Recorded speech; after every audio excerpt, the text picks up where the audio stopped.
Love this podcast? Support this show through the Acast supporter feature.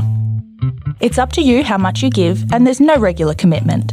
Just hit the link in the show description to support now.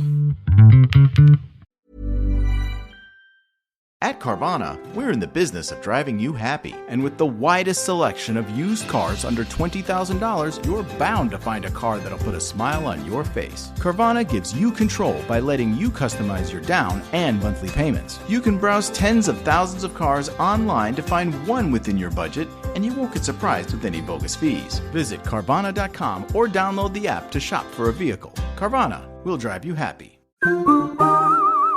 Availability may vary by market.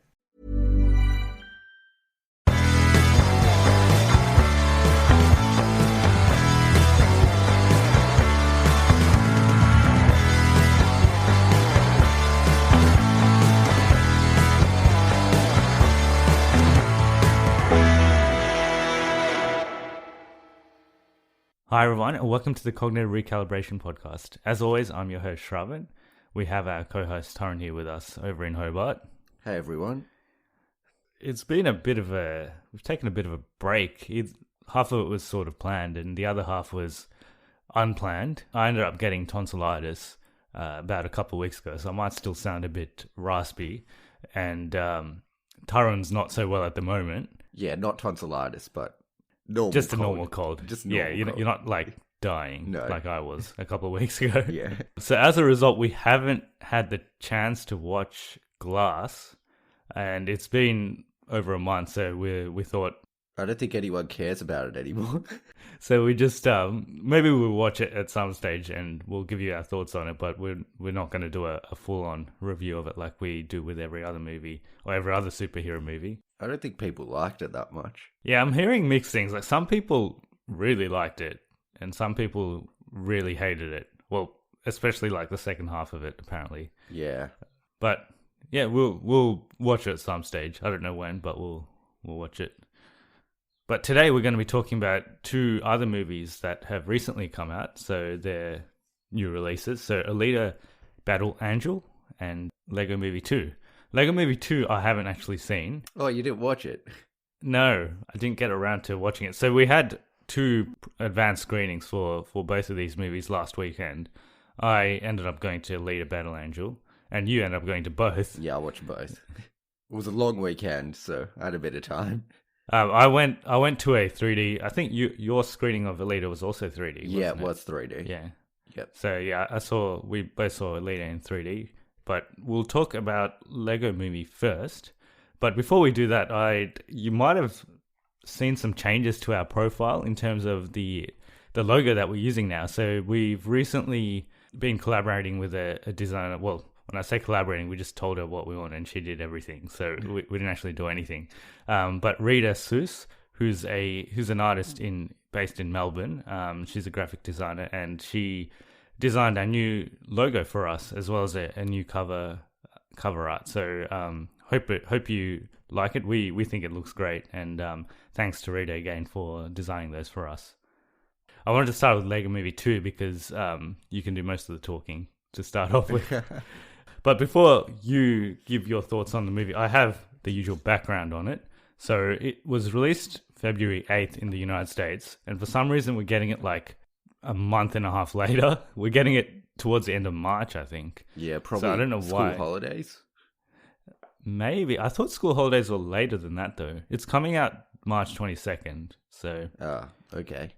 Yeah, Not sure why we're getting it so late. We even got Lego Batman pretty late, I remember, when it came out. Yeah, okay.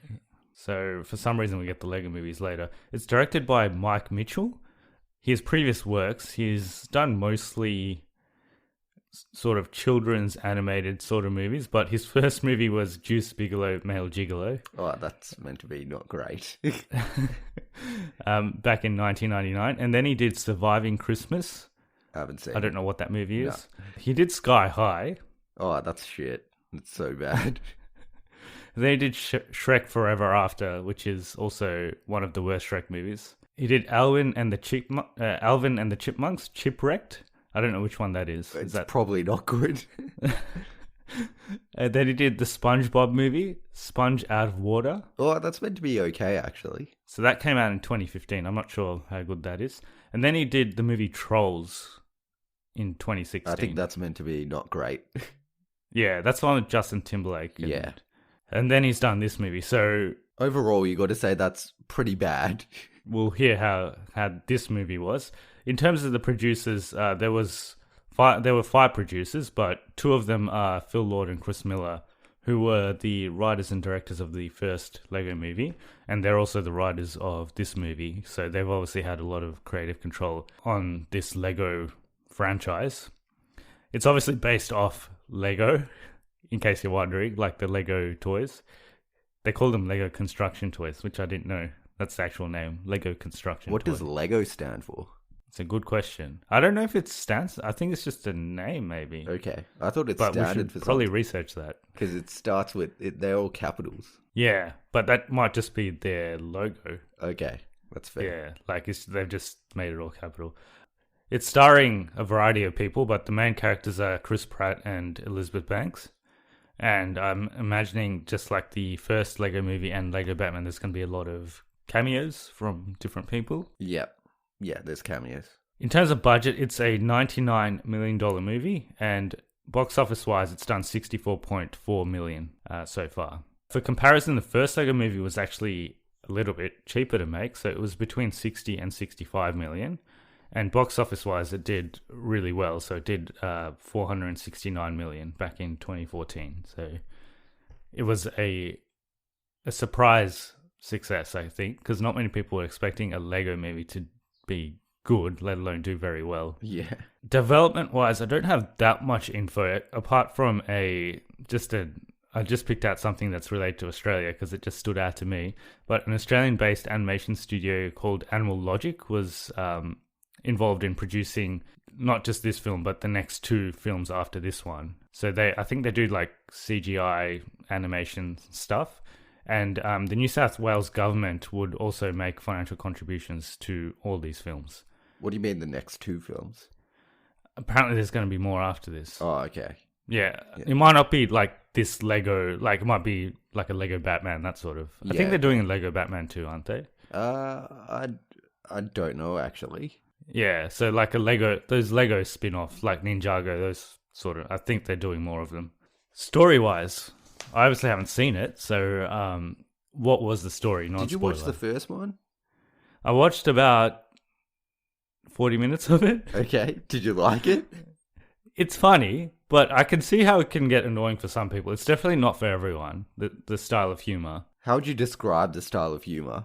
Stupid? It's just, you could describe it as being stupid. Yeah.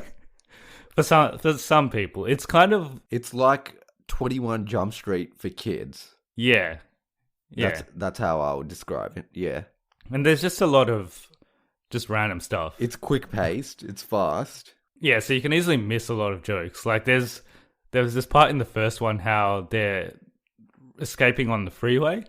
And it's like, I just want to go home. And for some reason, there's like this massive house on the road. Like they're moving this massive house on a truck. And he goes into the house and say, I didn't mean it like that. My favorite line from all the Lego movies is still from the Lego Batman movie. Right at the start when Killer Croc does something. And then he's like, I did something. In reference to, obviously, Suicide Squad. Yeah. It's still my favorite line from every Lego movie. I enjoyed Lego Batman, but I haven't really felt like needing to watch it again. Like, I had a good time when I watched it, but I don't think it has that much replay value for me. Yeah, I would probably rewatch it. There's probably jokes in there that I missed. I can't actually remember what happens in it, to be honest, but I would It's about the Joker and how, like, Batman tells him that he doesn't like him or something, and then Joker gets all emotional. They do reference it in this movie, but I still can't remember. And then Joker teams up with all the bad guys or something. I'm trying to remember. It was 2 years ago, and I actually can't remember it that well either. I just remember it was a good time. This is a good time as well. It picks up straight after the first Lego movie. And at the end of the first Lego movie, there's like a cliffhanger ending, I guess, where these at the end, if you haven't seen it, So spoilers for the first Lego movie. yeah, if you haven't seen the first Lego movie, you find out that Will Ferrell has a child in the real world, and his child's playing with the Legos, and that's the whole story. This is along the same lines. Like they're still playing Lego. Kind of, but what basically happens in the end of the first one is Will Ferrell doesn't like his kids playing with the Lego, but then he sees what the kid's done and he understands that he's been all creative and everything, so he's like, yeah, you can play with it.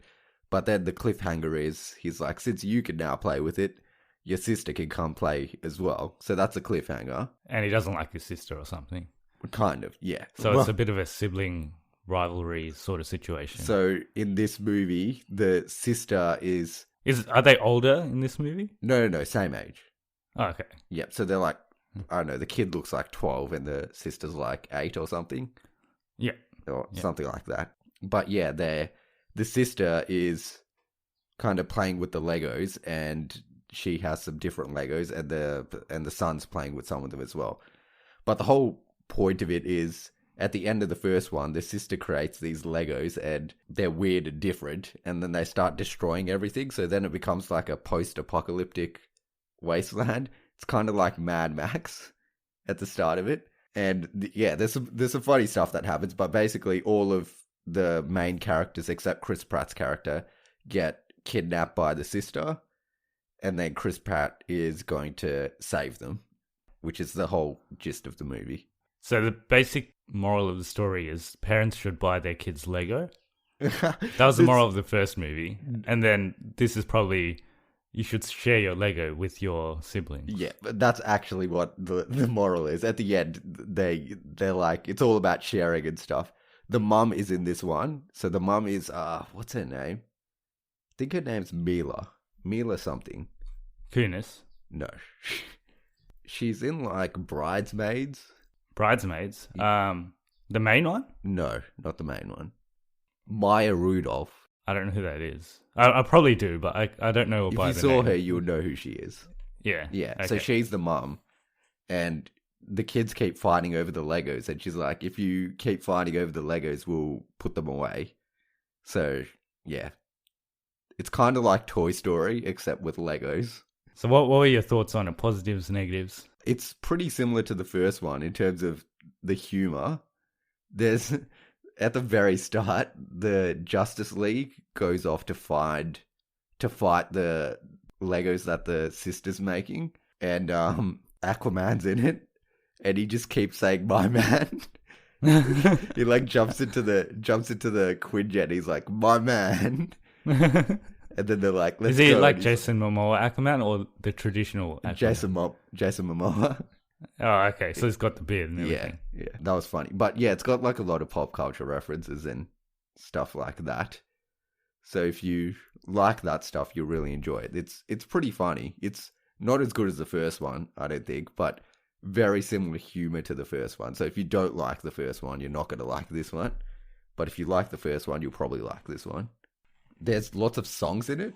More songs than in the first one, from what I remember. The first one, there was that Everything is Awesome song. Yeah, so they've got a remixed version of that in this. But there's at least 4 to 5 other songs in this movie. Well, okay, so it's almost a musical. It's almost a musical. And they're all pretty funny. They're pretty funny songs. It sounds along the lines of a movie that you didn't watch, Ralph Breaks the Internet. Okay. It's very similar, because that had a lot of pop culture references as well. Yeah. And it also had a couple of songs. Yeah. Well, it had one song. The pop culture references in this aren't like kind of throwing them at your face, but they're really subtle and like blink and you'll miss it kind of references. Yeah. Fair enough. Yeah. Well, Lego can do a lot of stuff, so. There's one line in it, they're like, it's like, we've tried contacting Marvel, but they haven't contacted us back or something. Yeah, because there are Lego Marvel toys, obviously, and Lego Marvel games, so. Yeah, but they're not in But they can't use them in the movies. No. There's also, Chris Pratt plays 2 characters in the movie. He's like, one character's like him from the first movie. What's his name? Emmett. Emmett, yeah. Emmett Smith, I think. And the second character's like Chris Pratt in real life and all his characters that he plays. So one of them's like Star-Lord. Yeah, he's like Star-Lord. He's the guy from Jurassic Park. Oh, yeah. He drives around on this ship, and all the crew on the ship are raptors. And the raptors don't speak. They just scream in raptor language, and they always have subtitles at the bottom. It's pretty funny. So, can he control the raptors like he does in Yeah, like Jurassic he talks World? to them and everything. Yeah. Yeah, and they've all got names. Is Blue in it? No, I don't think so. But it's very similar to that movie. And do you know how they always talk about getting raptors with guns on them? Yeah. Yeah, the raptors have guns on them in this movie. Interesting. Yeah, it looks like they've poked fun at a lot of stuff. Are they even allowed to do that? I don't know. Because that's a Universal movie. They poke fun at a lot of stuff. Probably at an extent that they can get away with, so they probably just push it all the way. They poke fun mostly at Justice League. Justice League gets a lot of... Well, not Justice League, but DC movies in general. Yeah.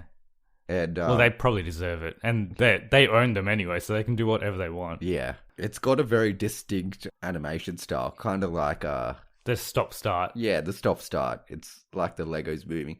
It's funny, because sometimes they're... Well, in the Lego world, they move kind of like stop-starty.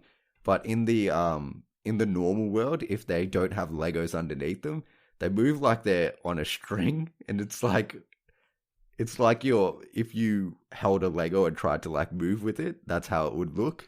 So do you see them in the real world? Yeah, you do. Okay. Yeah. In the first one, do you? Or is it only at the end? At the end, you do. But there's more of it in this movie. There's also time travel. So it's quite interesting. I don't think it's as good as the first one, though. It's definitely not as interesting story-wise. So it's more of the same, but not as good. Yeah, like they tried to do a few different things with it, I guess. But yeah, it's. I wouldn't say it's as good as the first one. Probably not because it wasn't as surprising as the first one. Yeah, there's another movie from last year, Incredibles 2, which I thought felt like that. So it was more of the same from the first one. They tried to do something different, but it's still not as good as the first one. Yeah. Except you didn't like Incredibles 2. Yeah. It's kind of like that in terms of they didn't follow the same formula as the first one, but lots of the jokes are quite similar. And after a while, it does get a bit same. But it's still probably really good. This is one of those movies that like the kids will really enjoy, but like the adults can enjoy as well. If they've got a certain style of humor. Yeah. I know heaps of people that just wouldn't enjoy the first Lego movie. Yeah. Like they'd watch like 20 minutes of it and then they'd be like, what the hell is this? And they just wouldn't watch it. I guess you got to be... I feel like it's the kind of movie, if you're into pop culture references, you'll really like. But then if you're not, like it, yeah. If you're not into pop culture that much or you don't care about it, then you won't really understand any of the jokes. So they'll just go over your head. And the kids love it because it's just stupid. It's just, yeah. Yeah. And it's Legos and that's all they want to watch. It does have a lot of like stupid humor as well, which is like you have to dumb yourself down to a certain amount to kind of laugh at it, but it's funny. Fair enough. So this year I'm planning to introduce a new rating system along with my old one. Yeah. So we're going to rate everything out of 6 Infinity Stones. Okay. All right. So how many Infinity Stones is this? I think it gets everything except the Mind Stone. Because it's just stupid. So 5 out of 6 Infinity Stones.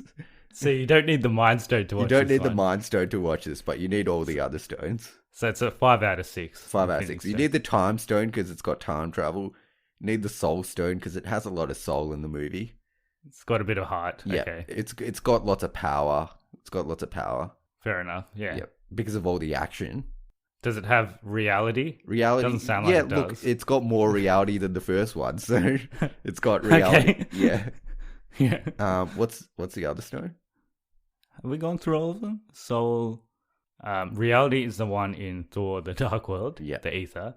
Mind is the one in no, Vision. space. Space is the the space other stone.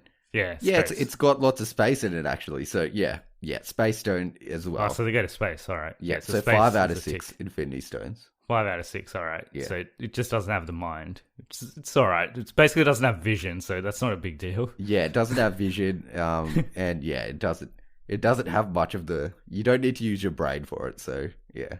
When you said we're going to rate out of 5 out of 6 out of 6 Infinity Stones, did you think I would go in that route or just No, a 5 but out of 6 rating? Now that you've started like that, we're going to have to do every movie like that. All right, fair enough. Any spoilers? So for those who haven't seen the movie and are interested in spoilers and don't want to find out about them, please come back to this point in the podcast and you can listen to our spoilers. So, spoilers-wise, I'm guessing there's a lot of cameos. Yep, cameos. Well, Superman, all the Justice League's in it. Batman's got a full-length role, like he has in the other ones.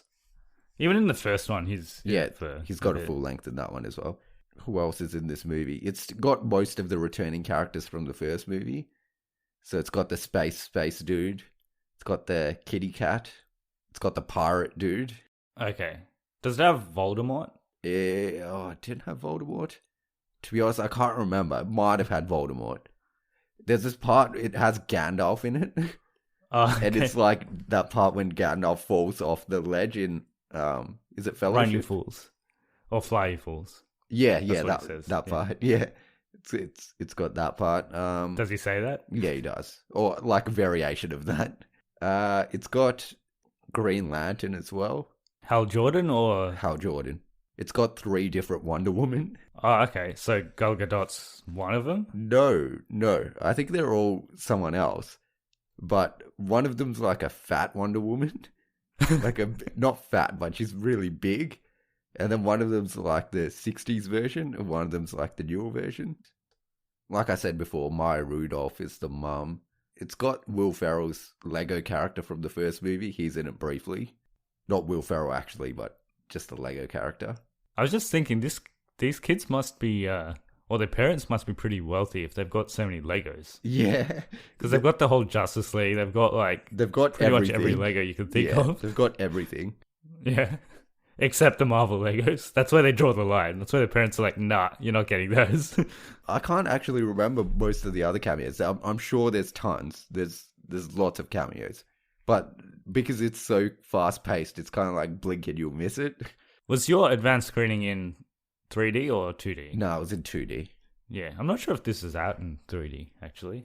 But you said it was pretty packed. Yeah, very packed. It was filled to the brim. And this is Hobart we're talking about, so it takes a lot to fill a cinema in Hobart. And everyone really enjoyed it. It was like all the kids were laughing and all the parents were laughing as well, so it was a good atmosphere. This movie follows the trend that 2018 started, where they introduce a character and he later becomes the villain. Oh, okay. He's a good character and he becomes the villain. Yeah, we never addressed that in our previous episode where we went through the best of and worst of 2018, but there was one trend in 2018, and it was that basically they'd introduce a character and they'd eventually become a villain, and it's blatantly obvious that they're also the villain because you could tell from the very beginning. Was this the same in terms of you knew straight away? Yeah, so this follows a very similar trend. Can you, just based off what I said, can you guess who the villain character is? Based off what you said, is it that the alternate Chris Pratt character? Yeah. So he's the villain in the end. Yeah. So yeah, it sets up that trend, and well, it seems to be going into 2019 as well. Yeah. Well, let's see what's the next movie we're gonna watch? Probably Captain Marvel. Captain Marvel.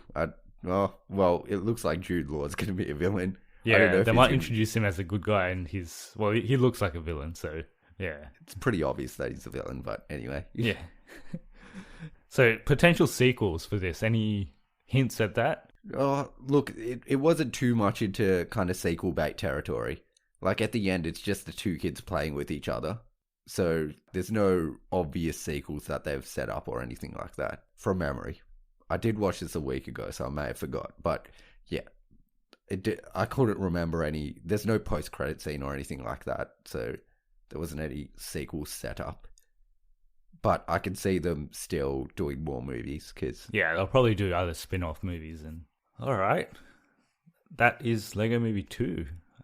I guess I don't need to watch it now because I know everything that happens. pretty good. It's pretty good though. You'll enjoy it. It's pretty good. You'll 5 out of laugh. 6 Infinity Stones. Yeah. Yeah. 5 out of 6. Yeah, it's got everything except the Mind Stone. It's close. Yeah. It's pretty much Thanos before he kills Vision. It's pre-climax Thanos pretty much. He still defeats all the Avengers, so Yeah, exactly. He doesn't even need the Mind Stone. Okay, we'll move on to Alita Battle Angel, which we have both seen. But yeah, I've got a bit of background again on this movie. I've got a bit more on this one because there's a lot happening with this movie for quite some time. So it premiered on the 31st of January in London, and then it was released on Valentine's Day in the United States and in Australia as well. it's a very romantic movie. Yeah, well, actually, It does have... we'll talk about it, but it has more romance than I thought it would. Yeah. It's directed by Robert Rodriguez, and he's got a mind-blowing filmography. All the movies he makes are... like, he's Zack Snyder to the next level. Like, style over substance.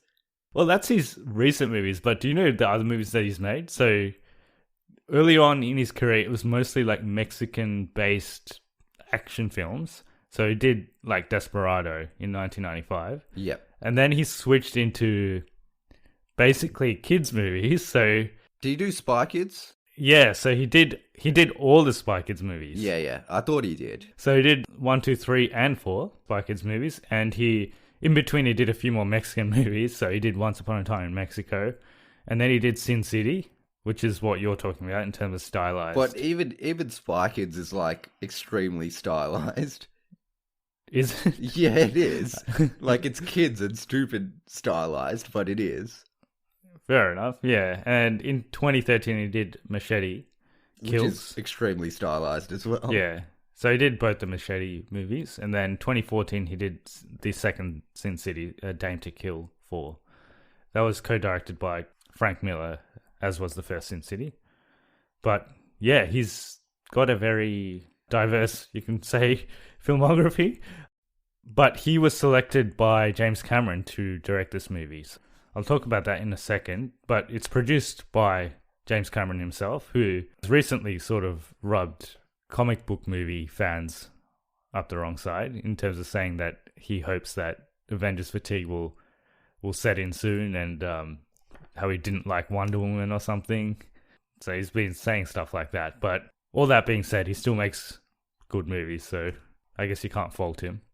It's also co-produced by John Lando, who was also involved as a producer in Titanic and Avatar, so he collaborates with James Cameron pretty often, and he's also involved in the 4 Avatar movies coming up. I think there's 4.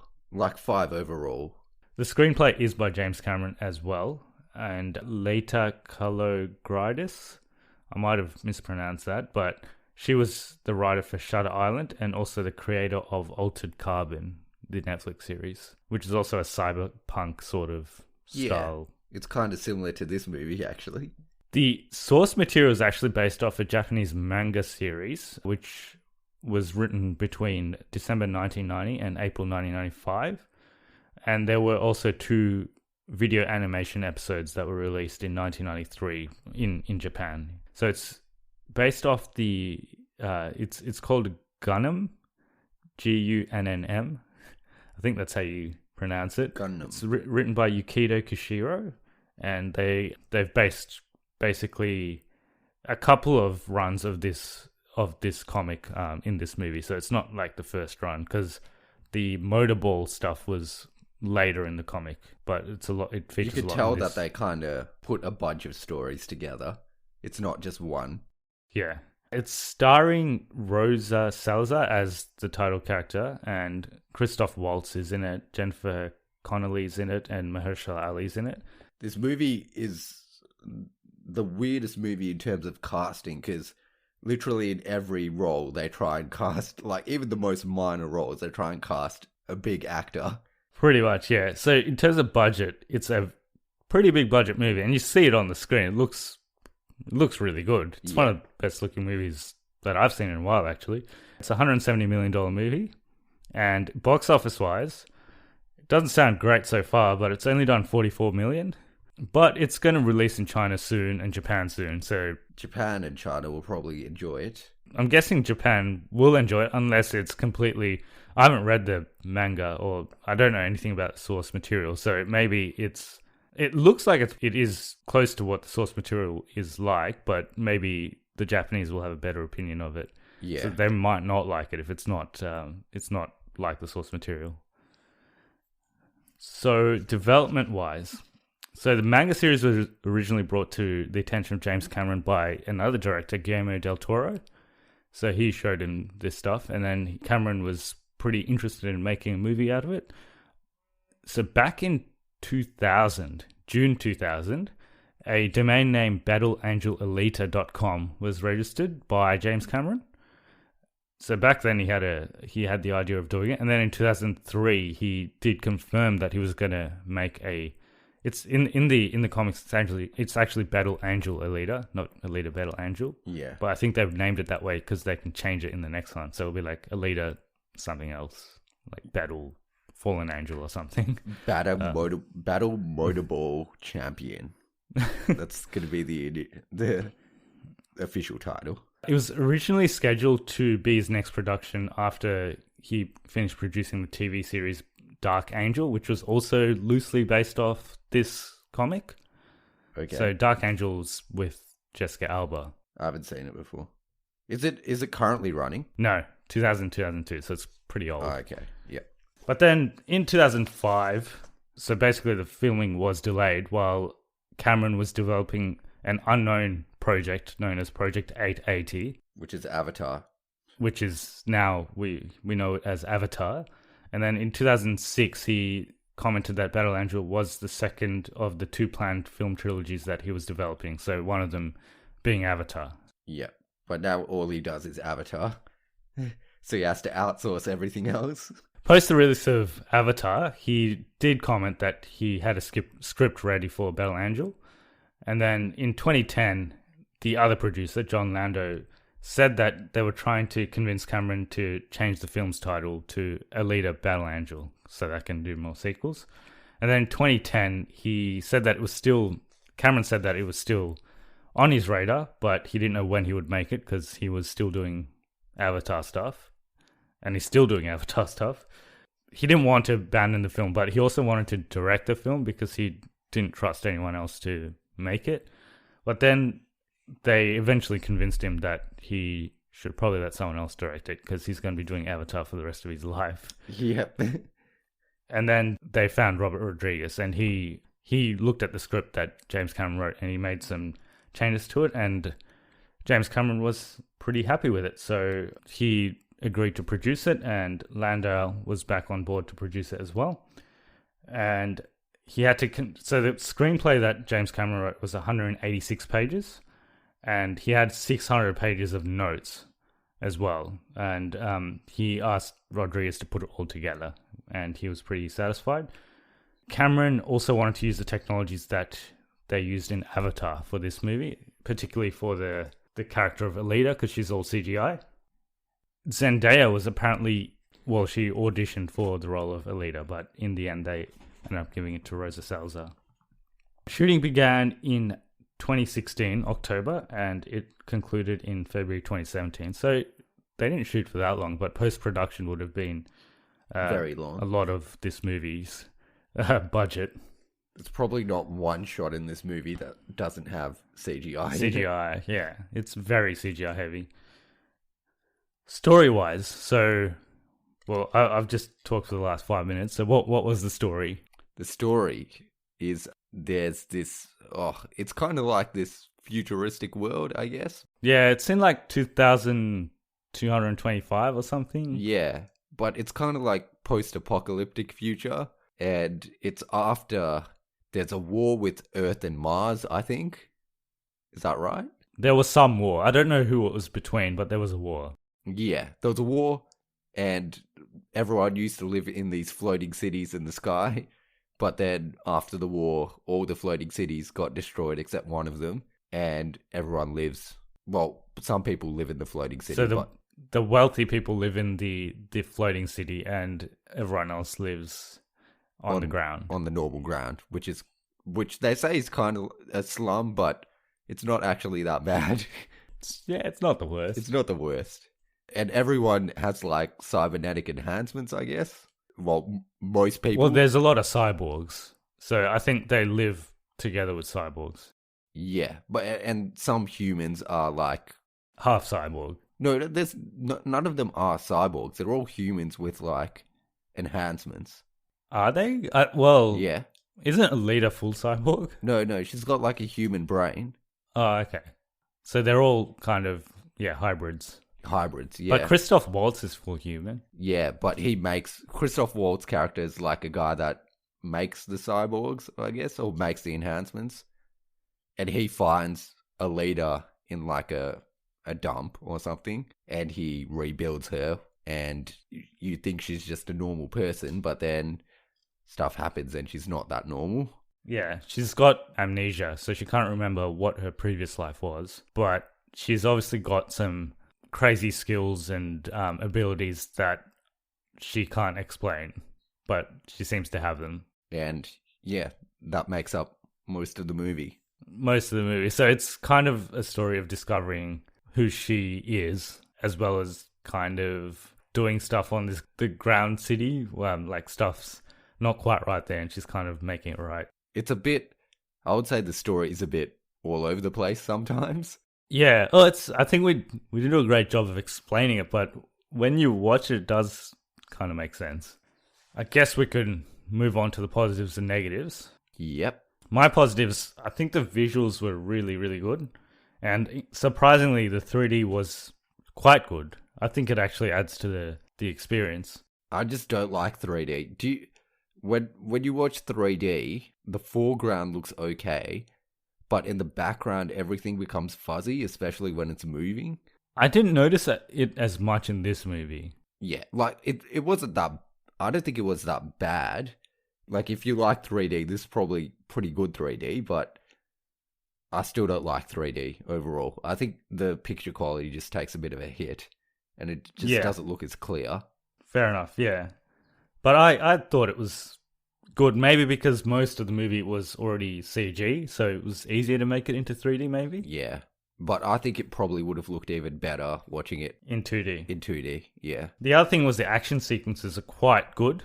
Probably some of the best action I've seen in a while, and wasn't something I was expecting. But then I looked at some of the source material, and in the source material you see a lot of the action that they had, and it's a lot more, I guess, gory than in this movie. They tried to keep it PG-13 for this movie because they wanted to target the teenage audience, which is because Alita's meant to be a teenage girl, essentially.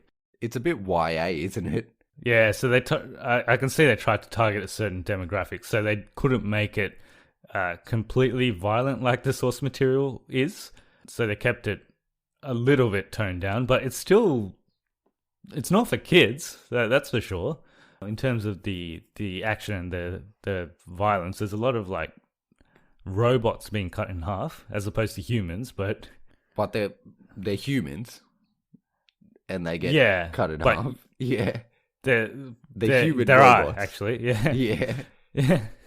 So it's not quite like it's definitely not for little kids. Well, you wouldn't probably take little kids to this anyway, but it was a little bit more violent than I expected it to, and it had more action than I thought it was going to have as well. I thought it would be more of a little bit more like a social commentary sort of movie with like cyborgs and a little bit of action, but not. It's predominantly an action movie with a little bit of commentary. Yeah. And the third thing I liked was the world building. So it feels like it's a proper universe that could possibly exist in the future. I don't know if you felt that, but like the ground city feels like it's just a really poor city in current world, but with lots of cyborgs and robots. And overall, the performances were quite good as well. I think everyone did their job. There was nothing really to fault. Christoph Waltz was pretty good. Yeah, he was pretty good. Alita, whoever, the girl that plays Alita was pretty good. She has this like romantic interest. He was fine. The guy that looks like Nick Jonas. Does he? He looks like Nick Jonas. I don't know who he is, but he looks like Nick Jonas. Yeah, I didn't get his name either, but yeah, he was okay. He has like a bunch of friends, and they were fun as well. It's got George with a J. One of them's the guy from Bumblebee. Yeah, George with a J. Yeah, and the other And one's, one of them is Lana Condor from To All the Boys I've Loved Before or whatever. and she's also Jubilee in X-Men. What was the last one? Apocalypse. Yeah. So Yeah. and she's in it for about, how many lines do you reckon she has in this movie? 2? Maybe like, she's maybe got like 4, Yeah. 4 or 5. How many she's lines not do in you it for reckon the much. Bumblebee dude has? Maybe like 20? Yeah, he's got some more than Like than 10 the minutes other of girl. screen time, maybe? Yeah, Yeah. I mean, he's got a slightly important character towards the end of the movie. Oh, maybe. Yeah, depending on not really. Not Now I really. think of it. Yeah. Negatives, I guess. The story does move like quite quickly. I thought. felt that they tried to cram a bit too much into it. Like, sometimes it feels like, oh, they're gonna do this thing how she wants to become a police officer. And then sometimes it's like, oh, she's gonna play this sport that they have. And then, motorball. yeah, motorball. And yeah, sometimes it's she's trying to figure out who she is. And you could tell it's like 3 different or like 4 different stories put into one movie. So it does feel a bit like they're trying too much at some points. Yeah, there is a lot happening, and there's like even like they set up some. There is a sense of mystery in some of the scenes. Yeah. But that sense of mystery doesn't last very long because in the very next scene, it's revealed what that mystery is. Yeah. Almost like immediately. So, because at the beginning, they set up this thing. Are you meant to trust Christoph Waltz or are you not? Like, he seems a bit shady. But then that doesn't really last long. It's that like lasts one like scene. Yeah. a couple of scenes max. And then there's also some other character reveals or later in the movie which also don't last very long. And also there's like 5 different villains in this movie. Well, not 5. There's at least 3. I'm trying to think who they are. Well, you've got they're all kind of one villain though. In the end, not really. they're all kind of working for the same person. Well, so. I'll give you that Mahershala Ali's character and Jennifer Connelly. They're kind of the same villain and they work under the same guy. But then you also have what's that dude's name? Ajax from Deadpool. He's the guy with the sword, the one with the sword, right? Yeah. So you also have his character, which is a totally different villain. He's kind of doing his own thing. He's doing his own thing, yeah. And then you have you got that massive dude. The massive dude, yeah, who's kind of doing his own thing, but also part of the other thing. There's a lot of villains. There are, yeah. And then I guess there's this whole overarching villain that you don't really see much of until right at the end. You don't see much, but they've obviously set that up for a sequel. Yeah. Which may or may not happen considering the box office of this movie. But I actually think this is a pretty good movie. Thought it was pretty good, yeah. Yeah, I think a lot of people... I don't know, James Cameron doesn't have the same sort of vibe that he did maybe 10 years ago. His movies are shit now. No, not shit. Well, he hasn't done any movies. He hasn't done anything since Avatar, and Avatar is not that great. Although some people really still like it, but yeah. Yeah, a lot of people still like it, but I think a lot of people think it's overrated as well. I maintain that Avatar's not a good movie at all. Yeah, a lot of people still like him. I still like him. I think he's still a very good filmmaker, but and he might have a point with superhero movies getting fatigued, because I think by the time the next Avatar comes out, we might actually have a bit of superhero fatigue. So his timing might actually be good in terms of that. Saying that, he didn't even direct this movie. He's just a producer, so... Yeah, he didn't. Yeah, he didn't direct it, but I think a lot of the story is from him. So I think he wrote most of the screenplays. But the thing is, that's the part of the movie I probably like the least, the story. Like, it's okay, but it's probably the weakest part of the movie. It depends, because they might not have been able to do much more. Because if it was just her story of becoming I think they call it Hunter Warrior or something. Yeah. Might not have had the same impact as if they did that, like the whole motorball thing as well. But Yeah. They could have probably split it up into two. It's overall, like, I still had a really good time. I think Alita, the character was quite interesting. I think that makes a difference as well. And she's got some really crazy moves and abilities and skills. So that makes the action sequences really entertaining, especially after she gets the sword.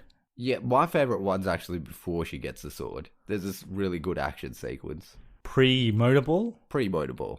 Okay, yeah. Yeah, there's some good, like, overall, I think all the action sequences are good. The best action sequence, I think, is the one in the bar. Yeah, that one's good. There are some complaints about this movie because Alita's just too overpowered, in a sense. Like, she could do whatever she wants. But she does get bashed up a couple of times. She nearly dies once. Yeah. Yeah. So, yeah, I mean, it's James Cameron basically described it as a coming-of-age teenage story. I think that's what they were aiming at, so that's what it is. Any other negatives, positives? Not really. I didn't care for the love story that much.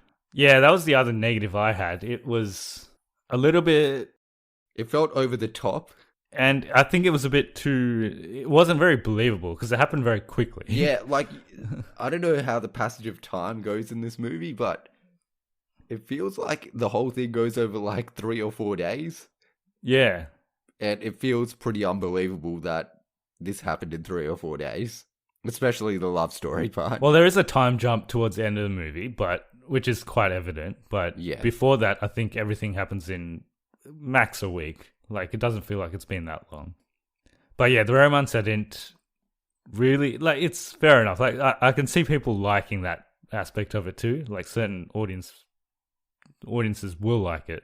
Like, will like the movie because of that. But for me, it probably didn't add that much to the movie. Yeah. That guy's character is just not that great in the end. And it feels like you could have taken his whole story out and it still would have been okay. Yeah, I mean, it adds a bit to Alita's character, I guess. She's got stuff to fight for and whatever. Like, I can see why they put it in, but they could have easily done it without it too. All right, ratings. Let's do our Infinity Stone rating. Okay. So it's got a bit of... It's got space. It's got space. I reckon it's got a bit of soul. It's got soul. Yep. It's got power. It's got power. Has it got reality?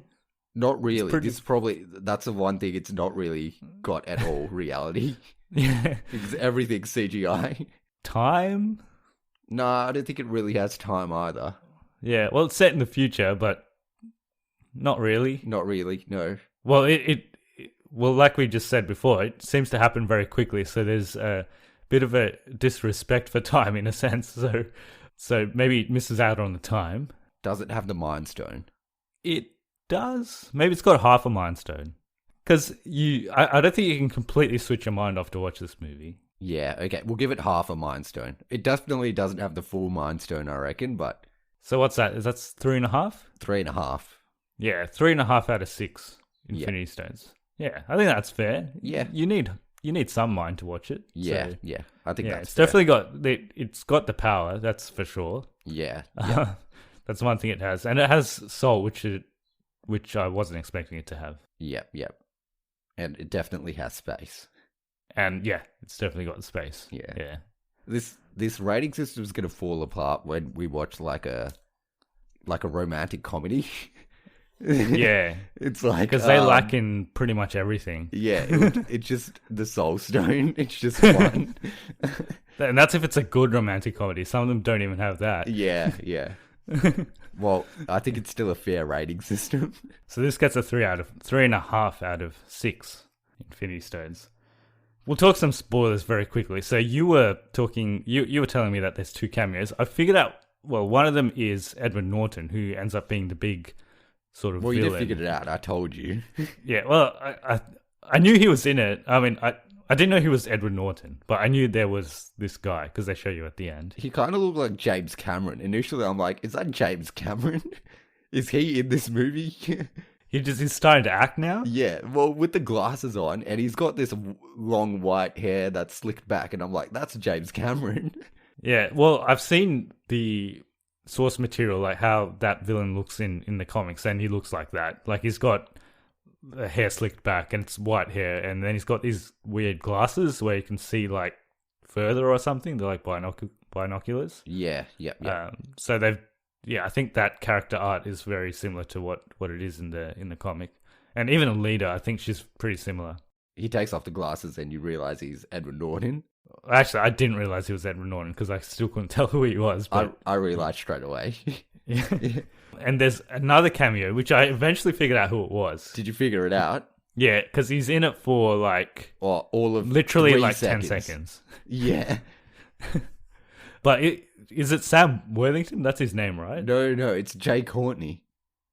Is that Jay Courtney or Sam Worthington? I'm pretty sure it's Jay Courtney. Okay, I got to look this up because I thought it was Sam Worthington because of the Avatar connection. He's definitely an Australian actor, but I'm quite sure it's Jay Courtney. Yeah, because I forgot his name first because I was like, is he Joel Edgerton? But no, it's like, no, not that guy because he's also Australian. But as soon as I saw it, I'm like, that's Jay Courtney. I'm quite sure. Or I've got it very wrong and it's Jay Courtney. Oh, it is Jay Courtney, okay. Yeah, I thought it was Sam Worthington, but no. Because I thought maybe he had a day off on the Avatar 4 shooting or whatever he's doing. But it's so odd that I thought he would come back in some capacity. Why would you get Jay Courtney to do... Like, Jay Courtney's not a great actor. He's not amazing. But still, he probably costs a bit of money to get. Maybe this is post-Suicide Squad, and he was just accepting anything.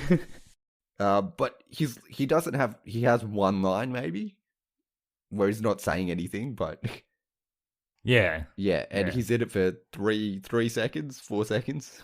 Yeah, and then I'm assuming he either dies or he just, because he's the motorball champion. Yeah, at the end of the movie, that's Alita. Is he going to be in the sequel? Maybe, is it like setting up for a sequel?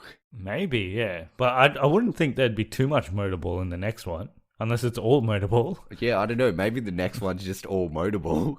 But yeah, that's the one that I found most surprising because you're just like, why? Like, why did you get this guy to do that 3-second cameo? It's not like a funny cameo or anything. No, he's just there. Like, he's just standing there. That's it. Anything else in terms of... There's obviously... I think they're trying to set up for a potential sequel. There wasn't a post-credits scene, so you don't have to stay till the end credits. No, but it definitely sets up for a sequel with Edward Norton reveal and everything. It's very obviously setting up for a sequel. Yeah.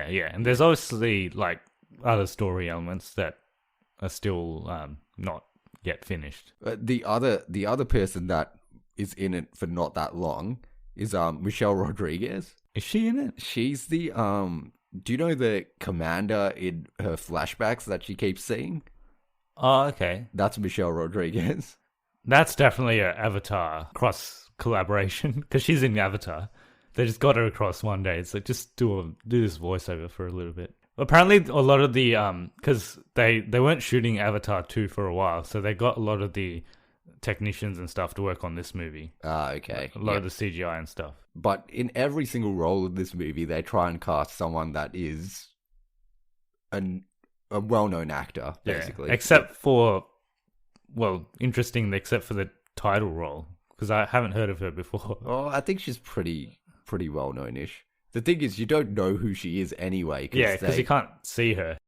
And I guess the other guy, Hugo, or whatever his name is, the love interest, he's not that well known, is he? Yeah, but maybe they thought they were hiring Nick Jonas, but then he came onto set and they're like, this guy's not Nick Jonas. And they just had to go with it. Like, we'll save some money on him. Yeah, it's like, oh, fuck it, we'll just do it. They've obviously taken the story pretty seriously. Like, it looks like they've actually put in a lot of effort to make this movie. Yeah. Unlike some other movies where they just take it for granted. So at least for that, I think you should probably watch this movie at some stage. I think it's worth a watch, definitely. I had a good time with it. Even though I probably did sound like I had a good time. I did have a good time with it. It was quite good. Might also be that I really wasn't expecting much from this movie. I didn't even know what to expect because I don't know much about the comics or anything. But yeah, I ended up having a good time. And the other people in the audience seemed to enjoy it as well. There's actually a little bit of comedy in it as well. Like, just subtle. I don't know if because there was a lot of bit of laughter and stuff in our cinema. Uh, Just at parts. Like it's not a funny movie, that's for sure. But there is some comedy, some light moments of light humor. So I think that's it in terms of what we had. Yeah, I think that about covers it. I guess we'll wrap things up. But before we do, we actually did watch, in our month-long break, we did watch some other stuff. Well, I watched the movie Instant Family, and you watched Creed 2 not too long ago, which was a movie from last year. And there have been a whole bunch of trailers that have come out. But I'll talk about Instant Family. I thought it was really good, actually. It's quite funny, like from what you see in the trailers, but it's also got a little bit of soul, yeah. The soul it's got stone. A bit of soul. So it has the soul stone. Yeah. It's definitely got the soul stone, yeah. Mark Wahlberg and Rose Byrne were really good, and it talks about like adoption and stuff in America, and it's got a little bit of it even gets a little bit dark in some scenes, so it had depth that I didn't expect it to have, but overall it's just a lighthearted comedy. So, and it's a good family movie as well. So if you're looking to take the family out for a movie and you want to watch something, it's not a bad movie. I can try to give it a Infinity Stone rating. Do you want to give it an Infinity Stone rating? So it's got the Soul Stone. It doesn't have the power. Yep.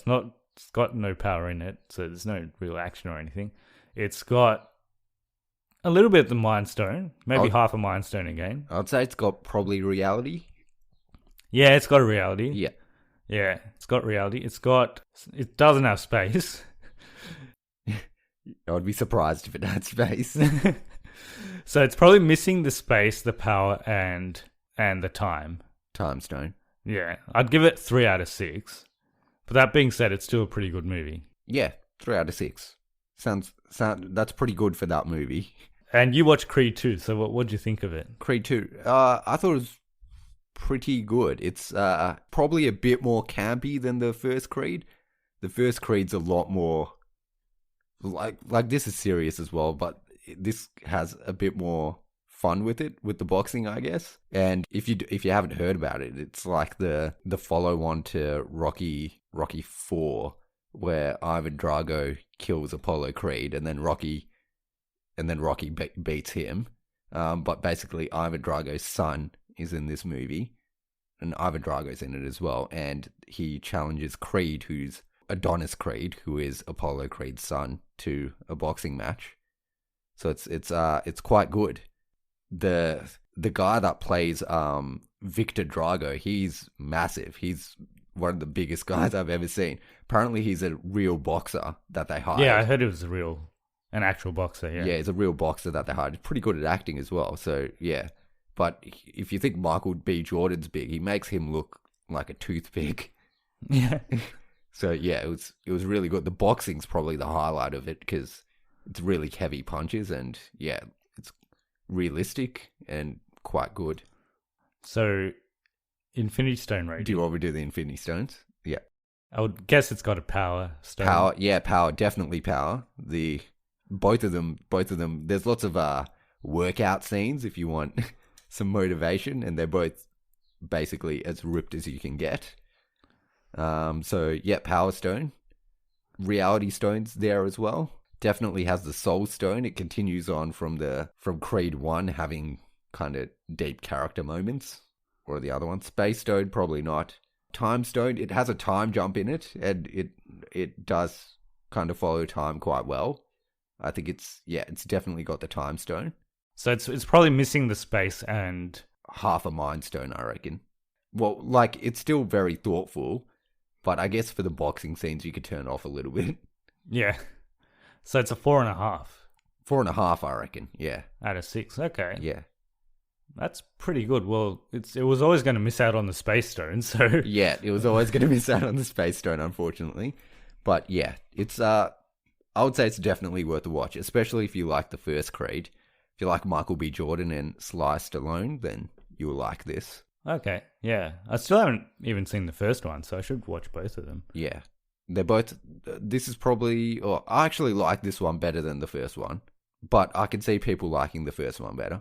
we'll quickly talk about some of the trailers. There's been quite a few since our last episode anyway. There was a Spider-Man Far From Home trailer. There was a bunch of Disney stuff. So there's been a lot of Captain Marvel trailers, but I haven't seen any of them. There's been an Avengers Super Bowl spot. Yeah, it was like 30 seconds long. But the one everyone's talking about is Aladdin. You actually didn't mind it. I didn't mind it.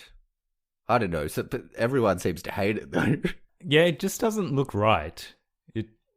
And it's not that far away from coming out, and they've only released like 2 small trailers, like teasers. So that's starting to suggest that there might be something wrong with this movie. Yeah, I don't know. I thought it looked okay. Like, for a live action Aladdin, I don't think you could probably expect it to look that much better. Yeah, but it's Disney, so they can afford anything. So I was expecting better than this. The CGI doesn't look great. For Genie or in general? Just in general, it doesn't look great. Like in the Cave of Wonders. Oh, yeah, that looked a bit dodgy, but, they could probably fix that up. I think the Genie looks fine. Everyone hates the Genie, but I think he looks okay. I hope he doesn't look like that for the whole movie, though. What, like that? Like he did in that. I think he should just look like Will Smith. Like blue, but Will Smith. Like skinny Will Smith. Oh, why? The CGI just doesn't look great. It looks like his head's on someone else's body. Yeah, I see what you're saying, but I think he'll look like that for the whole movie, and I'm okay with that. I don't know. Because in the Entertainment Weekly thing that came out earlier, where it was just a picture, but it was a picture of Will Smith. That was just Will Smith, yeah. And it was just Will, like skinny, like how he normally looks in real life, Will Smith. What, did you like that one better? Yeah. Everyone hated that one as well. I would take that, and he's just blue. I would just take that. I think he would look weird as skinny and blue. It would look like they painted him. I don't know. It's hard to do. Know. Like I think no matter what you do with this, everyone will hate it. So someone's not going to like it. No matter what you do with it, there's just someone's going to pick out a problem with it. So you got to go one way and just stick with it and hope it turns out well. I'm a little bit apprehensive about it, but let's see. It's Guy Ritchie. I don't know if his style will go well with Aladdin either. I don't know if it didn't seem very Guy Ritchie-like, did it? No. There was no, like, fast-paced British guys talking while, I don't know, they have, like, quick cuts. Is that what Guy Ritchie does? I think so. He does these, like, weird, like in Sherlock Holmes, like, you know how he kind of sees the action scene in slow-mo, and then this action scene happens in fast, like, super fast mo. Yeah. So you see it all in slow mo and then you see it in fast. Yeah. It always does that a lot. Quick cuts and yeah. I know they've got like weird music. It's good. There's a very distinct style. You can't explain it, but when you see it, you know it. And this was not it. Let's see. It's coming out in May. They'll probably have one more trailer. Yeah. Well, you almost had it in your top 5 highest grossing. I think it will probably get there. It's Aladdin. There's too many people that like it. But if it really sucks, people won't watch it. Yeah, I don't know. Beauty and the Beast wasn't great and people still watch that. Yeah, but that was still... It still looked like a Disney production. Like it, in terms of production values, everything was quite good. I think this will probably just be as good as Beauty and the Beast, maybe. Which isn't great. I don't like that movie that much. But I feel like this might be on par with that. The other thing was Jafar... We both had a discussion on this, but Jafar, before Aladdin goes into the Cave of Wonders, Jafar is meant to be disguised as an old man. It might just be a swap out though. Like it's not. It doesn't have to show up like that in the movie, I guess. But the whole point is that he shouldn't know who Jafar really is. Aladdin shouldn't know who Jafar really is. No, but like I'm saying, it might like an Avengers trailer. They might have just put CGI'd him out. Yeah, exactly. Okay. Yeah. It's interesting choice because everyone who's seen the original Aladdin knows that the old man is actually Jafar. But I don't know, maybe they're targeting a younger, new audience that hasn't seen the old Aladdin. But yeah, we wouldn't know until we see the actual movie. But I'll maintain that I don't think it's going to be amazing, but I think it will still make a lot of money. In terms of critically, it might not do that well, but commercially it might do okay. There was also a Frozen 2 trailer. Yeah, it was a pretty weird trailer, actually. Yeah, I don't know what's happening. Yeah. I don't know where they're taking this, actually. I had no idea. Like, it was probably the weirdest trailer I've ever seen. And, there's no real story elements from it. No. It's got this weird song in the background, and she tries to go through waves. I don't know what she's doing. And they seem to be going on some sort of adventure to another It looks land. like they go to like spring or something. As in the season The spring. season spring, yeah. Yeah. Yeah. Maybe Anna has the Spring power of powers? spring. Yeah, I don't know. Like she can make spring whenever she wants. Like Elsa can make winter and she Yeah. can make spring. And then they meet there's two other princesses and they can make summer and autumn. and autumn. So they're the villains. Like summer against Elsa, and then autumn against Anna. I actually wouldn't mind watching that. I don't think that's where it's going, but Yeah. I don't know where it's going, to be honest. It could be going anywhere. That's coming out much later in the year. I think it's November. I think it's like Thanksgiving around then. So we'll see. I can't really even comment if it's going to be good or not because I have no idea what's happening. Okay, well that's it for this episode. We'll round it up. So how do people contact us? So we got Gmail at cognitive recalibration podcast at gmail.com, Facebook and Facebook and Instagram at cognitive recalibration, and at Twitter at C recalibration. Yep, and you can find us on all podcasting platforms now. So just search Cognitive Recalibration and you'll find us there. If you do enjoy our content, do give us a subscribe and a like on our Facebook page, which we update every time we have a new episode or just other updates in general. So whenever we watch a movie, we do give a initial reaction to it on our Instagram or our Facebook page. So just check that out and give that a like. Otherwise, we don't have much left in this episode, so we'll see you guys in the next one. Yes, where we'll be talking about... We'll be talking about something. Yeah, probably Captain Marvel, I think, which is only a couple Yeah, weeks away. that's still a couple of weeks away, so we might have an episode before that. Yeah, But let's see. we'll see what happens. All right. See you guys. All right, see ya. Bye.